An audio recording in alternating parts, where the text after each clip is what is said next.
हरे मुरारे हे नाथ नारायण वासुदेवा।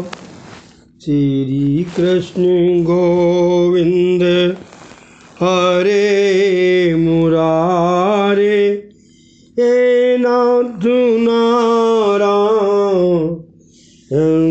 वासुदेवा। कल की कथा में था कि राम राज्य में तो वशिष्ठ का वचन ही धारा बन जाती थी। प्रथम साधारण धर्म के 3 लक्षणों का वर्णन है। साधारण धर्म अर्थात सबका धर्म, मनुष्य मात्र का धर्म। नारद जी कहते हैं इस धर्म की कथा बड़ी लंबी है, मैंने इसे नारायण के श्रीमुख से सुना है। धर्म के 30 लक्षण हैं। प्रथम लक्षण है सत्य और अंतिम लक्षण है आत्मसमर्पण। धर्म कथा का आरंभ सत्य से होता है और समाप्ति आत्मसमर्पण से। सत्य ही ईश्वर का स्वरूप है। धर्म की गति सूक्ष्म है, आत्मा के समान कोई पाप नहीं। आत्मा के समान कोई पाप नहीं। सत्य वो साधन है जिसके सहारे मनुष्य सत्यनारायण में लीन होता है। हरिश्चंद्र ने पत्नी का विक्रय करके भी सत्य का निर्वाह किया था। सत्य में अटल श्रद्धा रखो, यथार्थ का नाम सत्य है। महाभारत के अनुसार जिससे सभी का कल्याण हो सके ऐसे विवेकपूर्ण वचन ही सत्य हैं। सभी का कल्याण हो सके ऐसे विवेक भरा वचन ही बोलो। सत्यम भूता हितम प्रोक्तम। श्री कृष्ण के असत्य वचन भी सत्य हैं क्योंकि वो बहुजन हिताय हैं। महाभारत के युद्ध में द्रोणाचार्य के प्रसंग में श्री कृष्ण को असत्य बोलना पड़ा था। द्रोणाचार्य भीषण युद्ध कर रहे थे। उनके हाथ में जब तक शस्त्र था तब तक उन्हें मार पाना असंभव था। क्या किया जाए? अश्वत्थामा नामक हाथी को मारकर द्रोण से कहा गया कि उनका पुत्र अश्वत्थामा मर गया है। द्रोणाचार्य ने ये बात झूठ मानी। उन्होंने सोचा कि श्री कृष्ण जैसे भी असत्य बोल सकते हैं, किंतु धर्मराज कभी असत्य नहीं बोलते, मैं उनसे ही पूछ लूं। उन्होंने युधिष्ठिर के पास जाकर कहा, यदि मेरा पुत्र ही मरा है तो मुझे शस्त्र त्याग करना पड़ेगा। क्या सचमुच मेरा पुत्र मारा गया है? श्री कृष्ण ने युधिष्ठिर से कहा था कि बोल देना, अश्वत्थामा हता। सत्यम वद का नियम मैंने बनाया है, अतः इसमें परिवर्तन करने का मुझे अधिकार है। सत्य वही है कि जिसे विवेक से बोलने से सभी का कल्याण होता हो। द्रोणाचार्य के सत्याग से कौरवों की पराजय होगी और पांडवों को राज्य मिलेगा। दुर्योधन की हत्या से पाप अधिक नहीं होगा, अपितु इससे स्वयं दुर्योधन का कल्याण ही होगा।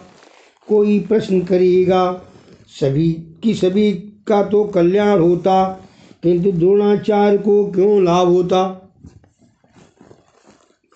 द्रोणाचार्य देव संपन्न ब्राह्मण हैं। ब्राह्मण को युद्ध करने का अधिकार नहीं है। यदि उसे कभी युद्ध करना भी पड़े तो मात्र धर्म की रक्षा के हेतु ही करना चाहिए। ब्राह्मण होते हुए भी द्रोणाचार्य युद्ध करते हैं, अतः उनके शस्त्र त्याग से उनका ही कल्याण होगा, उनका ही कल्याण होता। मैं द्रोणाचार्य को नरसंहार के पाप कर्म से रोकना चाहता हूँ, अतः मेरी ये आज्ञा है। धर्म धर्मराज ने द्रोणाचार्य को सुनाया। अस्तुत्थामा हता, किंतु दबे ओठों से आगे बोले, नरोवा कुंजरोवा। धर्मराज के शब्द सुनकर द्रोणाचार्य ने शस्त्रों का त्याग किया। श्री कृष्ण ने धृष्टद्युम्न को आज्ञा दी कि द्रोणाचार्य का सिर उड़ा दो। उनकी मृत्यु हुई और सभी का कल्याण हुआ। दया भाव धर्म का द्वितीय लक्षण है। पहला सत्य, दया। जहाँ तक हो सके दूसरों का भला करो। हर रोज सोचो, क्या मैंने आज किसी का कुछ काम किया है? क्या मैंने परमात्मा को पसंद आए ऐसा कोई काम किया है? तुलसीदास जी ने भी कहा है, तुलसी दया न छोड़िए जब लग घट में प्राण। जो साधक इसी जन्म में ईश्वर का साक्षात्कार करना चाहता है उसे सोच समझकर विवेक पूर्वक दया करनी चाहिए। कभी कभी दया भाव भजन में विक्षेप करता है। तीसरी बात है पवित्रता की। पवित्र सभी का धर्म है। आजकल लोग शरीर को बहुत शुद्ध करते हैं किंतु मन को शुद्ध नहीं रखते। मन शुद्धि, चित्त शुद्धि आवश्यक है। मन मृत्यु के बाद भी साथ साथ जाएगा। मन के अलावा और कुछ साथ नहीं जाएगा। अतः इसे पवित्र रखना आवश्यक है। शरीर की अपेक्षा पाप तो मन से अधिक होते हैं। जो मन से पाप करता है उसका मन ईश्वर के ध्यान में स्थिर नहीं हो पाता। व्यवहार से आत्मा इतनी घुल मिल जाती है कि मन के पाप का उसे ध्यान तक नहीं रहता। चौथा धर्म है तपश्चर्या। विचार, वाणी और बर्तन को शुद्ध रखना ही तपश्चर्या है। पांचवा धर्म है तितिक्षा। भगवत कृपा से जो भी दुख मिले उसे सहन कर लो। शत्रु के प्रति भी सद्भाव बनाए रखो, तभी परमात्मा आपके पक्ष में रहेंगे और आपके शत्रु को दंड देंगे। एक महात्मा जब करते हुए जा रहे थे, रास्ते में किसी धोबी ने सुखाने के लिए कपड़े फैलाए हुए थे। उन परमात्मा का पाँव पड़ गया। धोबी ने ये देखा तो महात्मा को लकड़ी से पीटने लगा। भगवान ने सोचा कि वो महात्मा तो मेरा ही नाम जप रहा था, अतः मैं उसकी रक्षा नहीं करूँगा तो मेरी प्रतिष्ठा का क्या होगा। महात्मा की रक्षा के लिए वे वैकुंठ से धरती भर उतर आए। इधर महात्मा की सहनशीलता ने जवाब दे दिया। उन्होंने सोचा कि धोबी से मैं अधिक सशक्त हूँ। उन्होंने धोबी को मारने के लिए लकड़ी उठाई। प्रभु ने ये देखा तो वे वापस चले गए। भगवान तुरंत जा पहुँचे तो लक्ष्मी जी ने कारण पूछा। भगवान ने कहा, अब वो महात्मा नहीं है, दो धोबी लड़ रहे हैं। महात्मा ने सहनशीलता का त्याग करके उसे धोबी सा ही आचरण किया। अब मुझे वहाँ करना ही क्या। मनुष्य अपमान के कारण तभी दुखी होता है जब वो अभिमानी होता है। जीव दीन होकर ईश्वर के चरण में आश्रय ग्रहण करे तो उस पर अपमान का कोई असर नहीं होता। सहन शक्ति ही तितिक्षा है, जो कि पांचवा धर्म का लक्षण है या वो है गुण है। छठा है अहिंसा। मन, वचन और काया से किसी को दुखी ना करना ही अहिंसा है। संत वही है कि जिसके संग में आने वाले का स्वभाव बदल जाए, सुधर जाए। ऋषियों के आश्रम में हिंसक पशु भी शांत हो जाते थे। सातवां है ब्रह्मचर्य। शारीरिक ब्रह्मचर्य पालन तो कई लोग करते हैं किंतु आँख और मन से ब्रह्मचर्य का पालन करने वाले बहुत कम होते हैं। किसी स्त्री या पुरुष का चिंतन करना भी ब्रह्मचर्य का भंग ही है। काम भाव के गीत का श्रवण भी ब्रह्मचर्य भंग ही है। ब्रह्मचर्य तो मन को स्थिर करने का साधन है। और 8वां है त्याग, कुछ भी त्याग करना धर्म है। स्वाध्याय, सदग्रंथि का चिंतन मनन ही स्वाध्याय है, जो हर किसी का धर्म है। आर्जवम, स्वभाव को सरल रखना ही सभी का धर्म है। संतोष, ईश्वर ने जो और जितना दिया है उससे संतुष्ट रहने वाला व्यक्ति ही श्रीमंत है, और असंतुष्ट रहने वाला दरिद्र है। एक भिखमंगे को रास्ते में एक रत्न जड़ित अंगूठी मिली। उसने सोचा कि मुझसे जो भी व्यक्ति गरीब होगा उसे मैं ये अंगूठी दे दूंगा। चलते चलते एक स्थान पर उसने देखा एक 5 बंगलों का मालिक सेठ 6ठा बंगला बनवा रहा है और मजदूरों के साथ मजदूरी के पैसों की बात पर झगड़ा कर रहा है। काम पूरा लेता है पर पूरा दाम नहीं देता। उस भिखमंगे ने उस सेठ को अंगूठी दे दी तो सेठ कहने लगा, मेरे पास तो सब कुछ है, मैं भिखमंगा नहीं हूँ, ये अंगूठी मुझे क्यों दे रहा है तू?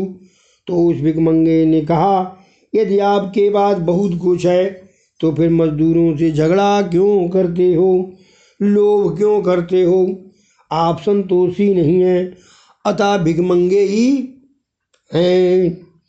तुम भी सोचो कि सच्चा भिखमंगा कौन था और सच्चा सेठ कौन था। समदृष्टि, 12वां, सर्व के प्रति समदृष्टि से देखना सभी का धर्म है। कोई कारणवशात व्यवहारिक विषमता चाहे करनी पड़े, किंतु भावात्मक विषमता कभी नहीं होनी चाहिए। 13वां है मौन, बिना कारण व्यर्थ कुछ भी न बोलना ही मौन है, और ये भी सभी का धर्म है। मौन मन से भी होना चाहिए, मौन से मन को शांति मिलती है और मानसिक पापों का नाश होता है। वाणी पर बुद्धिपूर्वक अंकुश रखो। और 14वां है आत्मचिंतन, प्रतिदिन सोचते रहो कि मैं कौन हूँ, मैं शरीर नहीं हूँ, मैं परमात्मा का ही अंश हूँ। जन्म से पूर्व न तो कोई रिश्तेदार था और मृत्यु के पश्चात न कोई रिश्तेदार रहेगा। इन दोनों के मध्यावधि समय से ही रिश्तेदार होते हैं। अब ये कौन हैं, कहाँ से आते हैं, ये सब भगवान की ही माया है। आत्म स्वरूप को बराबर जानने वाला ही आनंद पा सकता है, ये जगत नहीं। ऐसा अनुभव तो मनुष्य कर सकता है, किंतु स्वयं के अनसत्व को मान्य नहीं कर सकता। वो परमात्मा का अंश है, उसे शरीर से भिन्न होना है। दृश्य में से दृष्टि को हटाकर सभी के साक्षी स्वरूप दृष्टा में मन स्थिर करोगे तो सच्चा आनंद मिलेगा। आत्मा अनात्मा विवेक भी सभी का धर्म है। जगत अपूर्ण है, आत्मा परिपूर्ण। मनुष्य जब तक अपने स्वरूप को स्वयं देख नहीं पाता है तब तक उसे आनंद नहीं मिल पाता। देव की वाणी अति गूढ़ है। एक सेठ ने अपनी बही में लिखा था कि गमन गंगा यमुना के मध्य में मैंने लाख रुपए रख छोड़े हैं। जब उनके पुत्र दरिद्र हो गए तो उन्होंने पुरानी बही पढ़ते पढ़ते वो बात भी देखी, किंतु वे इसका अर्थ नहीं जान सके। एक बार उनके पिता के पुराने मुनीम कहीं से आए तो उनसे उस बही की बातों का अर्थ पूछा गया। तो उन्होंने कहा, तुम्हारी 2 गायें हैं, यमुना और गंगा, ये जिस स्थान पर बांधी जाती हैं वहीं ये रुपये गाड़ कर रखे गए हैं। इस दृष्टांत का आध्यात्मिक अर्थ में देखना है। गंगा और यमुना हैं हमारी इंगला और पिंगला नाड़ियाँ। इन 2 नाड़ियों के बीच होती है सुषुम्ना नाड़ी, जब तक किसी सद्गुरु के द्वारा ये सुषुम्ना नाड़ी जागृत नहीं हो पाती, तब तक ब्रह्म का दर्शन नहीं हो पाता। ज्ञानी जन ललाट में ब्रह्म का दर्शन करते हैं, तो वैष्णव जन हृदय सिंहासन पर चतुर्भुज नारायण का दर्शन करते हैं। साध होना उतना कठिन नहीं है जितना कि सरल होना। 15वां पंच महाभूतों में ईश्वर की भावना करना, ईश्वर का अनुभव करना सभी का धर्म है। 16वां है कृष्ण कथा का श्रवण करना भी सभी का धर्म है। कृष्ण कीर्तन, स्मरण, सेवा, पूजा, नमस्कार और उनके प्रतिदास, सख्य और आत्मसमर्पण ये सभी का धर्म है। मैं परमात्मा हूँ, ऐसा सतत चिंतन करने से जीव को वे अपना लेते हैं।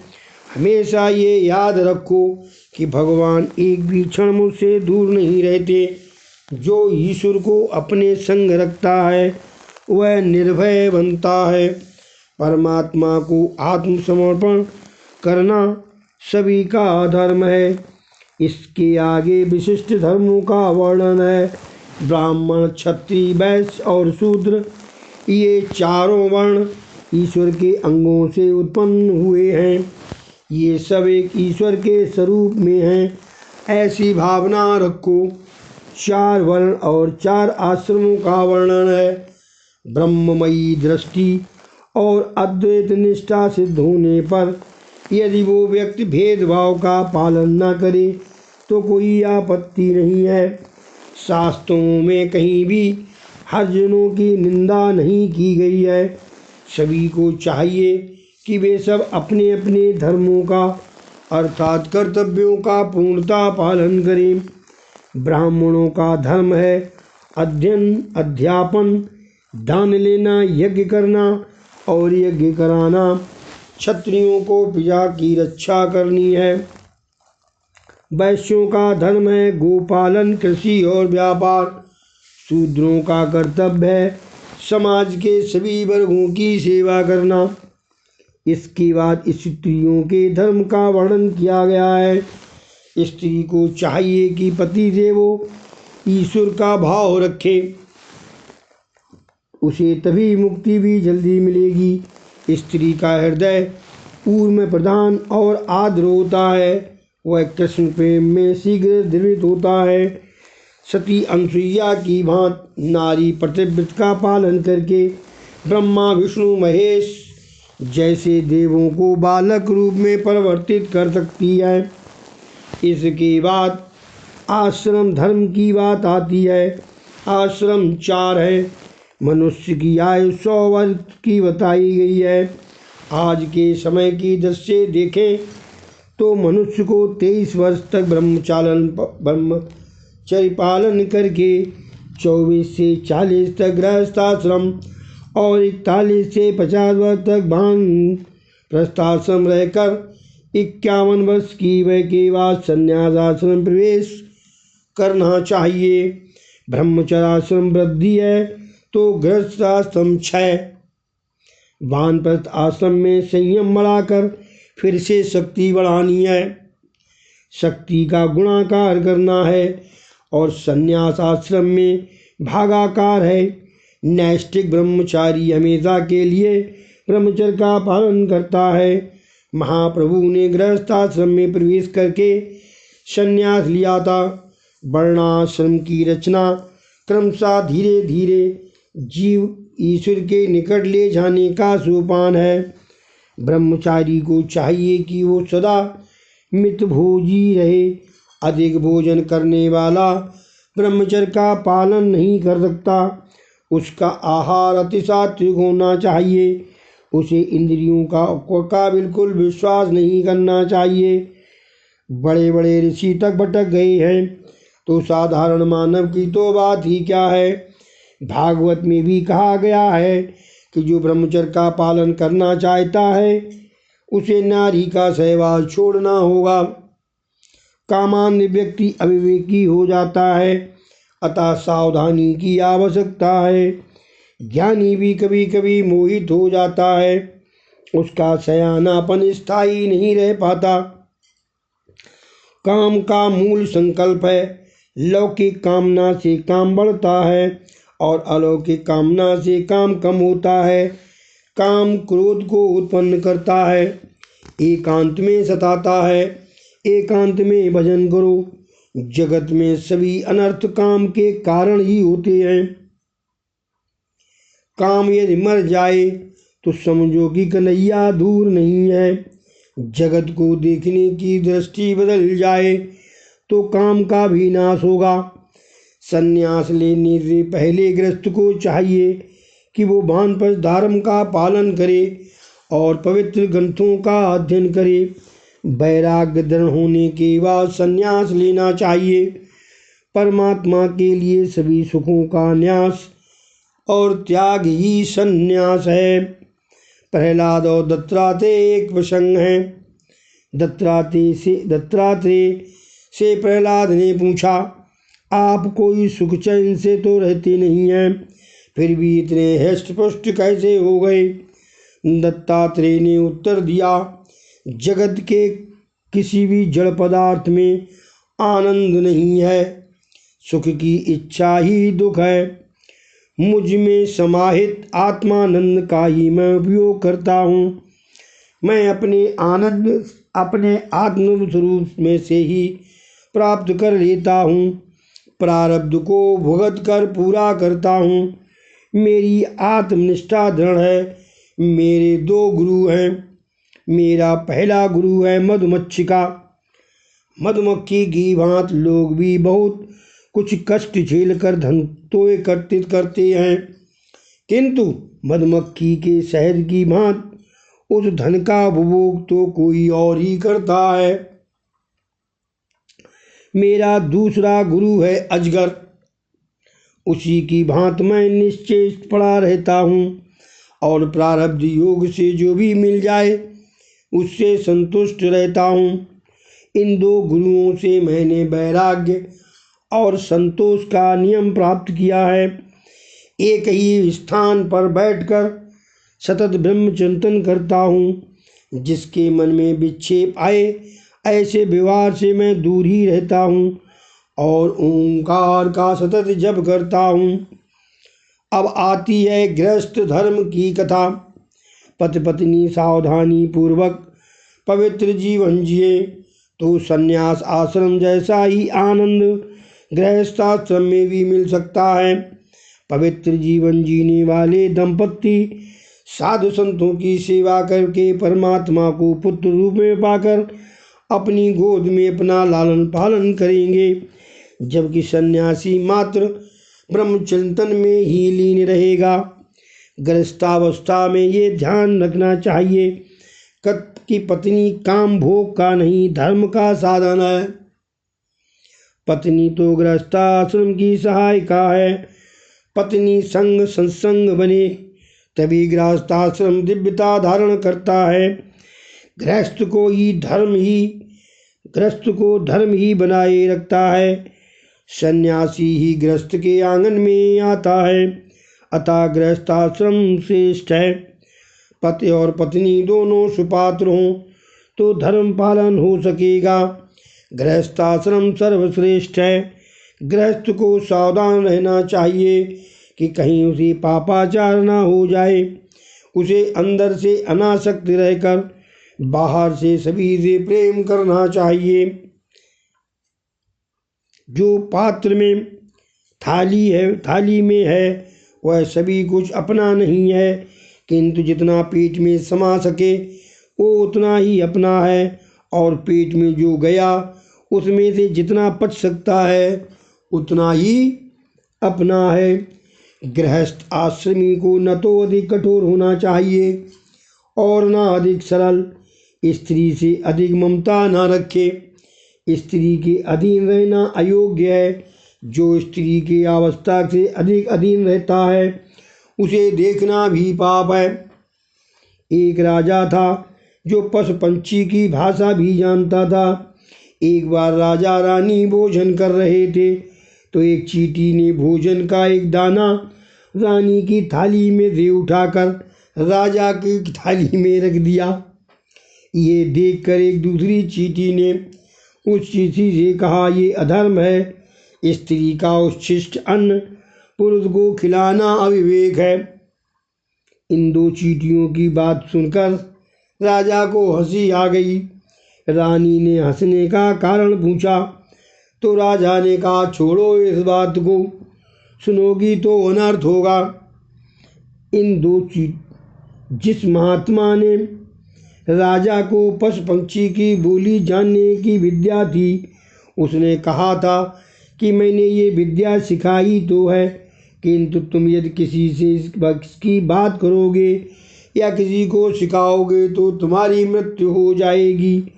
राजा ने पत्नी को बहुत समझाया, किंतु स्त्री हठ जो था वह कहने लगी कि चाहे आपकी मृत्यु क्यों ना हो जाए, किंतु मैं बात जानना चाहती हूँ। राजा भोला और पत्नी के अधीन था, तो उसने कहा, हम दोनों काशी चलें, मैं वहीं तुम्हें सारी बात बताऊंगा। राजा ने सोचा कि मरना ही है तो काशी में मरकर मुक्ति क्यों ना पालूं। वे दोनों काशी की ओर चल निकले। रास्ते में वन में एक बकरा बकरी का जोड़ा मिला। बकरा बकरी से कहने लगी कि कुएं के पास जाकर मेरे लिए हरी घास ले आओ, नहीं तो मैं डूब मरूंगी। बकरे ने समझाया कि मेरा पाँव फिसल जाएगा तो कुएं में गिरकर मर जाऊंगा। बकरी ने कहा, चाहे जो भी हो, मैं तो घास खाऊंगी।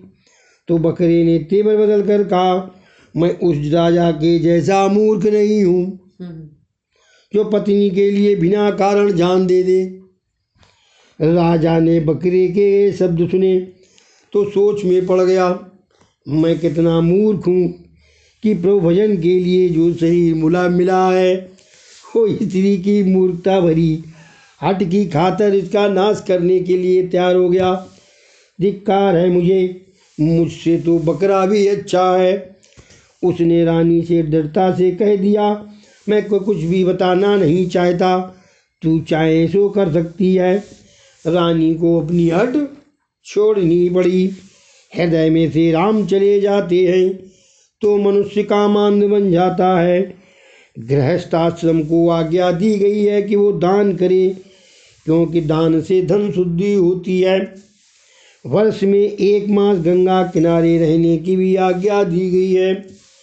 उसे चाहिए कि वो एकांतवास में नारायण की आराधना करे और वर्ष में से 1 मास ठाकुर जी के लिए सुरक्षित रखे। घर में ठीक तरह से भक्ति नहीं हो पाती, अतः तीर्थ में भक्ति करो। श्री अद्य कथायाम समाप्तम। बोलो श्री कृष्ण भगवान की जय। हरे कृष्ण कृष्ण कृष्ण हरे हरे, हरे राम राम राम हरे हरे। हरे कृष्ण कृष्ण कृष्ण हरे हरे, हरे राम